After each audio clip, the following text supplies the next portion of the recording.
It's time for another reveal at the Midtown Overhaul. I've shown you the living room. I've shown you the dining room. You've almost seen the whole house. Is there anything I haven't shown you? Stay tuned for 2 brand new bathroom reveals and a laundry room. What more could you ask for? About 15 years ago, one of my favorite contractors introduced me to the term scope creep, or what later became known as the might as well factor. What's scope creep, you ask? Well, you start out on a project and you think you know the total scope of what's going to happen. And before you know it, things start creeping in. The scope starts getting bigger and bigger and bigger. When my clients first called me about this project, I was just told we were doing the kitchen. So now we're doing the kitchen in the basement. And apparently I've heard a rumor that maybe this bathroom's getting redone. So in this house, we really embraced that might as well principle. It started out with the kitchen renovation, and it soon led to an entire overhaul from top to bottom.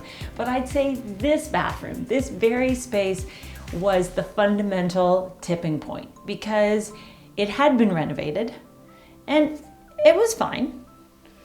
But as soon as we started the dialogue about the kitchen, the clients called and said, you know, we've been thinking about it. If you think we should, we'd like to renovate the bathroom.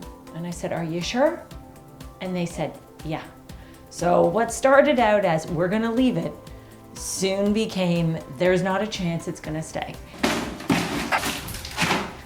And it's so interesting for me to see this now. Look at the smile on my face, because this is such a dramatic transformation. In case you're thinking, I don't know, should I renovate? I feel like this is the postcard for yes, you should absolutely do it. Because what renovating allows you to do is to fix everything that doesn't work. And this bathroom had an awkward layout. It had a bathtub when it really needed a super awesome shower. It had a cramped vanity, a somewhat dated color palette. Right here, I'd say we are in the Memories of Provence bathroom. So what we did here was we took over a linen closet that used to be accessed from the hall. We took over the closet that was in the bathroom, but was really the fundamental issue in terms of the layout that was preventing this bathroom from becoming what it needed and wanted to be. And then we shook it all up and we came out with a new layout.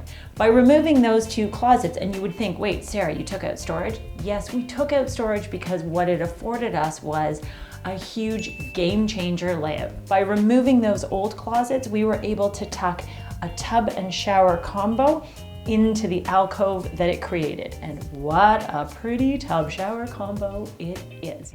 I designed this bathroom to coordinate with all of the colors and the design style of the main floor, because this is the bathroom that guests will use. Well, they have another choice, which I'm going to show you in a bit, but this will be primarily used by guests and visitors. So it needed to look polished and beautiful all the time, every time. What you see when you walk in the door is you look into the mirror and you get this awesome dramatic reflection of this gorgeous hexagonal mosaic wall tile that we installed on the back wall of the shower. This is wow factor. This is gorgeous. It's dynamic and it's high impact. You know what this is? This is like art. In fact, I think it is art. And we paired the art of this gorgeous accent wall with look at the top of the vanity. Oh, this was a great day. I love sourcing. The days that I go out sourcing with my clients are some of my most favorite days because you never know what you are going to find.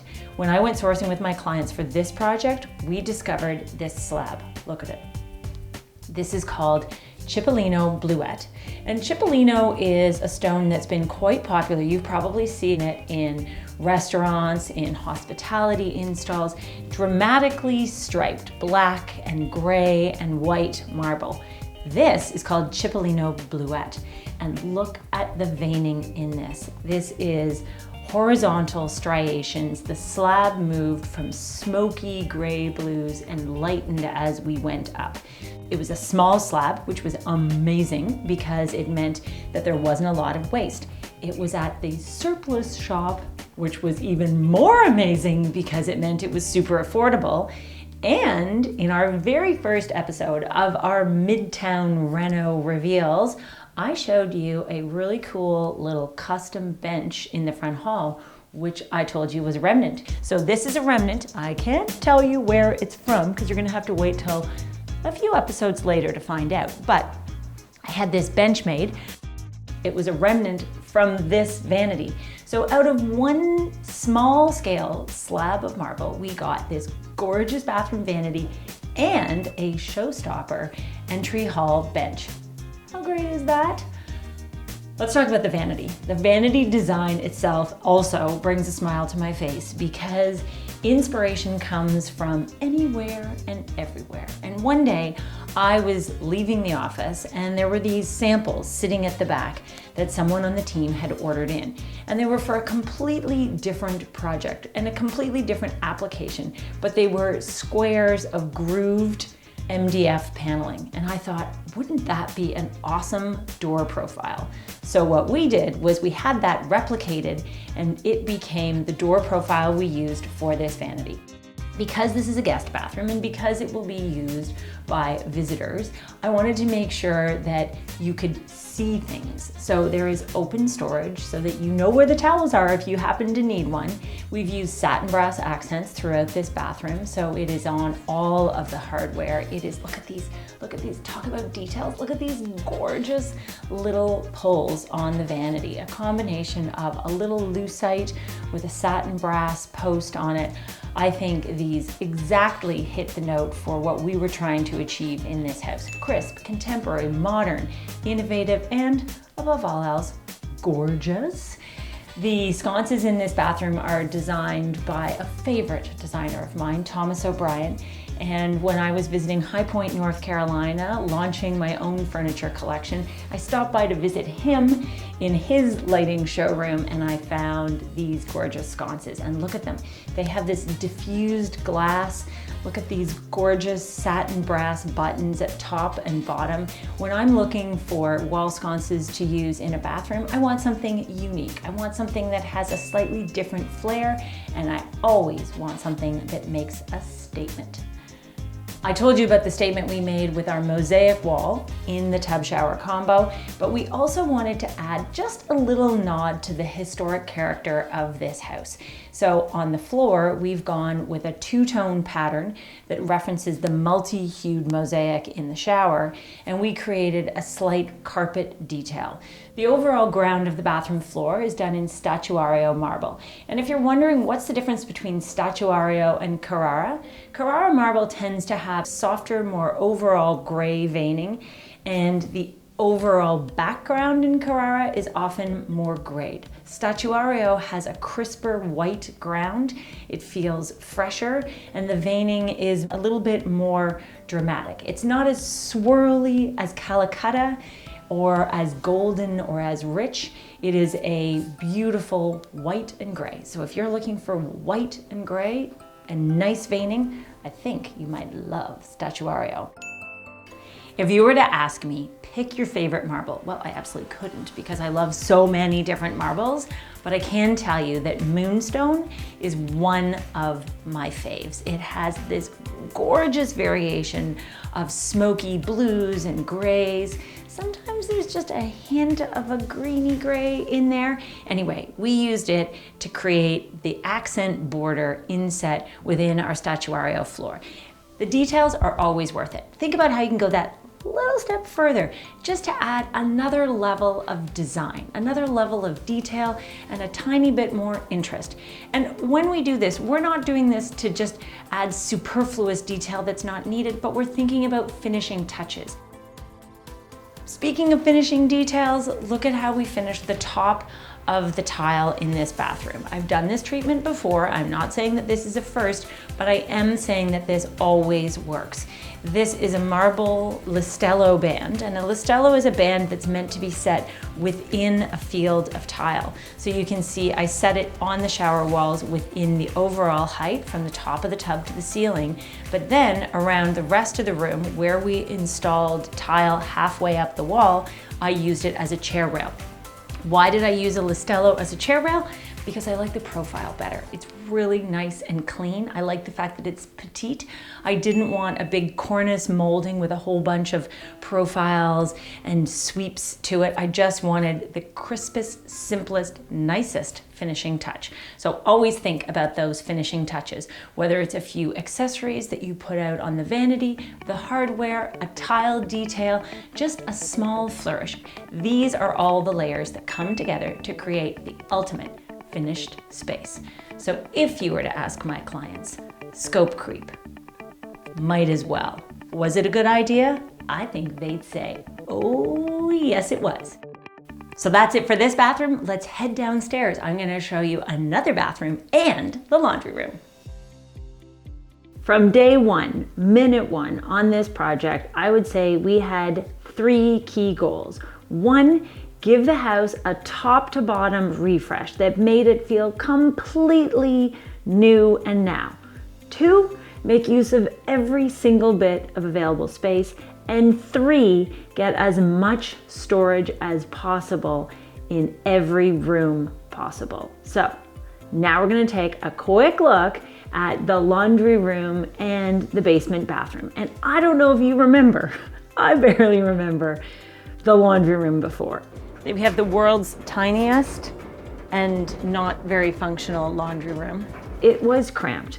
It was highly dysfunctional and completely unattractive. We're gonna take what was a bedroom, and this is now gonna become an awesome laundry room. And my mission in redesigning this lower level was to ensure that we could create a really fabulous laundry room, because laundry rooms have changed a lot since I was a kid. Growing up, I remember our laundry room was in an unfinished basement, which had an uneven floor. And I seem to recall that usually when the laundry machine turned on, by the end of the spin cycle, it had walked itself or shuttered itself all the way across the room. That's how it used to be. It is not that way anymore.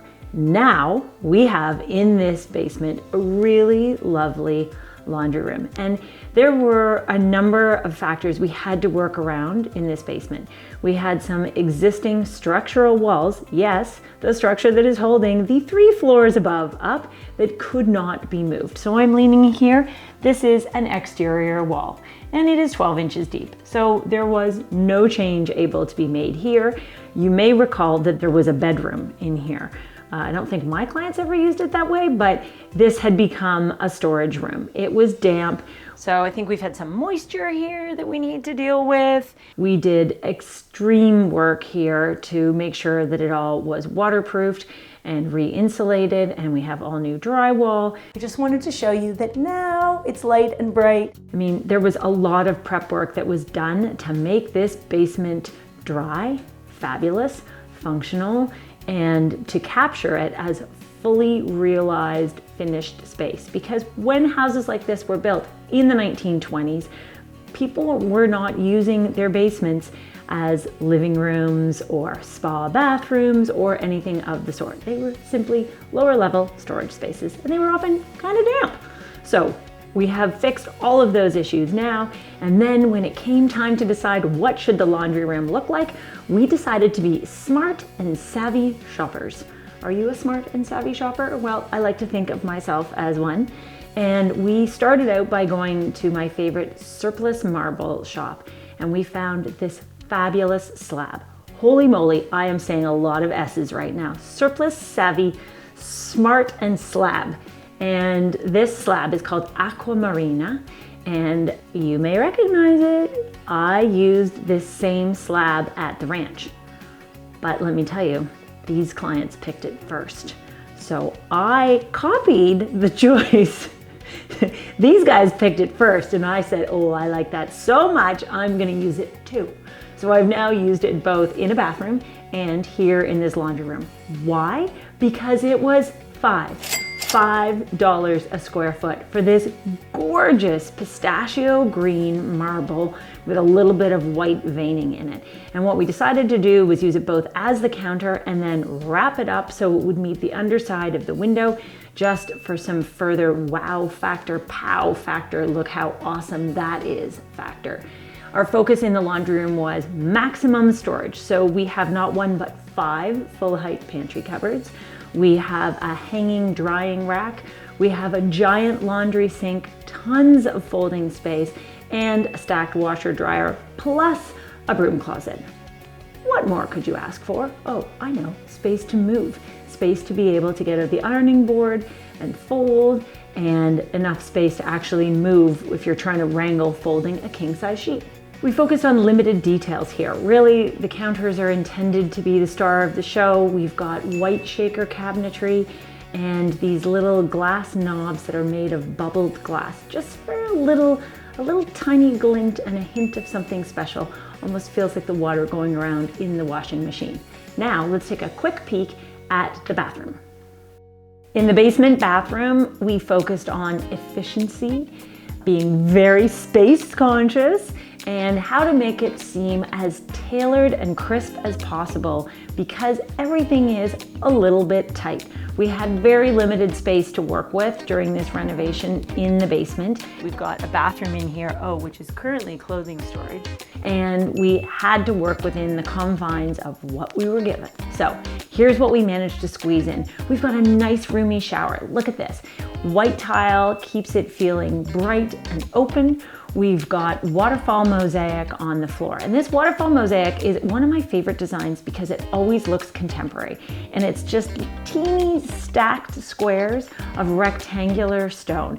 You'll notice that I also used that same mosaic that's on the shower floor and then used it to create a striped banded detail on the main bathroom floor. So we have a stripy veined limestone that is one of my all-time favorites. Look at these soft gray tones, but it's not so cool. It's got beautiful variation in the stone, and then I think it looks fabulous when you punctuate it with these little waterfall striped mosaic bands. The vanity is wall hung, and sometimes when I'm dealing with a really small space, I think it feels nicer to go with a wall hung vanity so that it doesn't feel like it's glued to the floor. It just creates a more airy overall feeling. And what we decided to do here was we offset the sink far to the left side so it would have the most circulation space. Also because we had an existing bathroom window. So really we were trying to sneak all the little pieces of the puzzle in here together. We have a sink, we had to find an extra narrow mirror that was narrow but yet tall enough. We had to find a fabulous little light fixture that would fit to give us some illumination, all the while keeping the window. It afforded us the opportunity to have lots of storage, both open and closed. And overall, this bathroom was just designed to be a model of efficiency, and we wanted it to have contemporary details that felt well suited to everything we'd done through the rest of the house, but also fresh and new and different. So that's it. Is that where I'm gonna end? Is there anything I haven't shown you? No. I've shown you the living room. I've shown you the dining room. I've shown you the wow factor. Can you believe the difference in the kitchen? I've taken you through the principal ensuite with the principal bedroom.